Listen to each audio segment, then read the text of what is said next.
ईश्वरः परमः कृष्णः सच्चिदानन्द विग्रहः अनादिरादिर्गोविन्दः सर्वकारणकारणम् चिन्तामणि प्रकरसत्मसुकल्पवृक्ष लक्षावृतेषु सुरभिरभिपालयन्तम् लक्ष्मी सहस्रशतसम्भ्रमसेव्यमानम् गोविन्दमादिपुरुषं तमहं भजामि वेणुं क्वनन्तमरविन्ददलायताक्षम् बर्हावतं समदिताम्बुधसुन्दराङ्गम् कन्दर्पकोटिकमनीयविशेषशोभम् गोविन्दमादिपुरुषं तमहं भजामि आलोलचन्द्रकलसत्वनमाल्यवंशी रत्नाङ्गदं प्रणयकेलिकलाविलासम् श्यामं त्रिभङ्गललितं नियतप्रकाशम् गोविन्दमादिपुरुषं तमहं भजामि अङ्गानि यस्य सकलेन्द्रियवृत्तिमन्ति पश्यन्ति पान्ति कलयन्ति चिरं जगन्ति आनन्दचिन्मय सदुज्ज्वल विग्रहस्य गोविन्दमादिपुरुषं तमहं भजामि अद्वैतमच्युतमनादिमनन्तरूपम् आद्यं पुराणपुरुषं नवयौवनं च वेदेषु दुर्लभमदुर्लभमात्मभक्तो गोविन्दमादिपुरुषं तमहं भजामि पन्थास्तु कोटिशतवत्सरसम्प्रगम्यो वायोरथापि मनसो मुनिपुङ्गवानाम् सोऽप्यस्ति यत्प्रपदसीम्यविचिन्त्य तत्त्वे गोविन्दमादिपुरुषं तमहं भजामि एकोऽप्यसौ रचयितुं जगदण्डकोटिम् यच्छक्तिरस्ति जगदण्डचयाय दन्तः अण्डान्तरस्थपरमाणुचयान्तरस्थम् गोविन्दमादिपुरुषं तमहं भजामि यद्भावभावितधियो मनुजास्तथैव सम्प्राप्य रूपमहिमा सनयानभूषाः सूक्तैर्यमेव निगमप्रतिथैः स्तुवन्ति गोविन्दमादिपुरुषं तमहं भजामि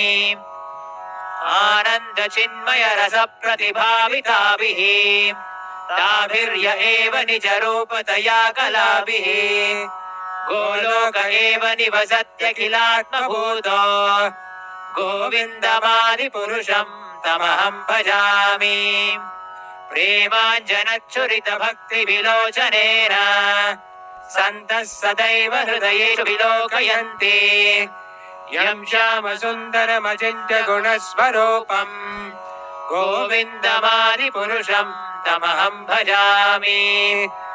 रामादिमूर्तिषु कलानियमेन तिष्ठन् नानावतारमकरोत् भुवनेषु किन्तु कृष्णः स्वयं समभवत् परमः पुमान्यो गोविन्दमादिपुरुषं तमहं भजामि यस्य प्रभा प्रभवतो जगदण्डकोटि कोटीष्वशेषवसुधादिविभूतिभिन्नम् तद्ब्रह्म निष्कलमनन्तमशेषभूतम् गोविन्दमादिपुरुषं तमहं भजामि माया हि यस्य जगदण्डशतानि सूते त्रैगुण्यतद्विषयवेदवितायमाना सत्त्वावलम्बि परसत्त्वविशुद्धसत्त्वम् गोविन्दमादिपुरुषं तमहं भजामि आनन्दचिन्मयरसात्मतया मनस्सु यः प्राणिनां प्रतिफलं स्मरतामुपेत्य लीलायितेन भुवनानि जयत्यजस्रम् गोविन्दमादिपुरुषं तमहं भजामि गोलोकनाम्नि निजधाम्नि तले च तस्य देवी महेश हरिधामसुतेषु तेषु ते प्रभावनिचया विहिताश्च येन गोविन्दमादिपुरुषं तमहं भजामि सृष्टिस्थितिप्रलयसाधनशक्तिरेका छायेव यस्य भुवनानि बिभर्ति दुर्गा इच्छानरूपमपि यस्य च चेष्टते सा गोविन्दमादिपुरुषं तमहं भजामि क्षीरं यथा दधि विकारविशेषयोगात् सञ्जायते न हि ततः पृथगस्ति हेतोः यः शम्भुतामपि तथा समुपैति कार्यात् गोविन्दमादिपुरुषं तमहं भजामि दीपाचिरेव हि दशान्तरमभ्युपेत्य दीपायते विवृतहेतु समानधर्मा यस्तादृगेव हि च विष्णुतया विभाति गोविन्दमादिपुरुषं तमहं भजामि यः कारणार्णवजले भजति स्म योगा निद्रामनन्दजगदण्डसरोमकूपः आधारशक्तिमवलम्ब्य परां स्वमूर्तिम् गोविन्दमादिपुरुषं तमहं भजामि यस्यैकनिश्वसितकालमतावलम्ब्य जीवन्ति लोमविरजा जगदण्डनाथा विष्णुर्महान् स हि अयस्य कलाविशेषो गोविन्दमादिपुरुषं तमहं भजामि भास्वान्यथाश्वसकलेषु निजेषु तेजः स्वीयं कियत् प्रकटयत्यपि तत्त्वदत्र ब्रह्माय एष जगदण्डविधानकर्ता गोविन्दमादिपुरुषं तमहं भजामि यत्पादपल्लवयुगं विनिधाय कुम्भ द्वन्द्वे प्रणामसमये स गणाधिराजः विघ्नान् विहन्तुमलमस्य जगत्त्रयस्य गोविन्दमादिपुरुषं तमहं भजामि